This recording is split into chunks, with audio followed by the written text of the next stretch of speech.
Well, day 8, morning, about to jump in the canoe. Again, just a beautiful morning, beautiful night. The country seems to be changing a little bit more open. I think that's a bit of a deception because we're higher up in the water. As the water's rising, we can see more. We're seeing lots of emus, fantastic numbers of birds, the diversity. We saw a first black swan yesterday, saw a black-faced cuckoo shrike this morning. But it is just absolutely magnificent. Still no luck on the piscatorial attempts, but it is lovely. We've seen there's obviously been some pigs actually been moving across the ridges, getting in amongst the leaf litter. There's been no action down here at all on the flats, so I don't know what they're up to. I've hunted them for most of my life and every day's a new experience with them. But just an absolutely beautiful place, and we've had a few historical sites on the way, and so there was a few people in the early days. You know, the Darling River was obviously really important, so they were sent off to do things. Ted actually went over and found the stockade, Fort Bourke, where Major Mitchell set up a fort, a log fort, because he didn't get on very well with the indigenous people.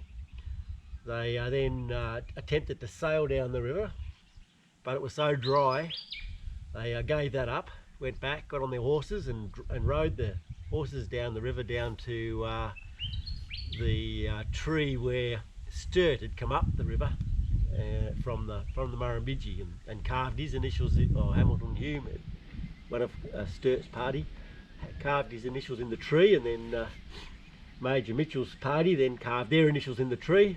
So that's a bit further downstream from here, and apparently the tree has long gone, understandably. I think, you know, that was pretty exciting yesterday to be able to, first of all, it was a bit of a, you know, few hundred metres away from the river that we had to walk in to see the fort. So that was good to be able to see something slightly different.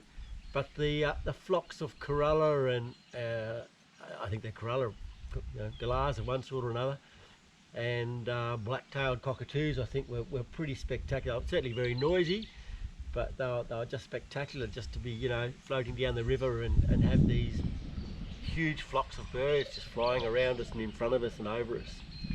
And I think having the context, you're out here, I mean, there's nothing, there's no one. There's occasional house on the side of the river and you get through small townships, but you can imagine how, you know, off you go, lads.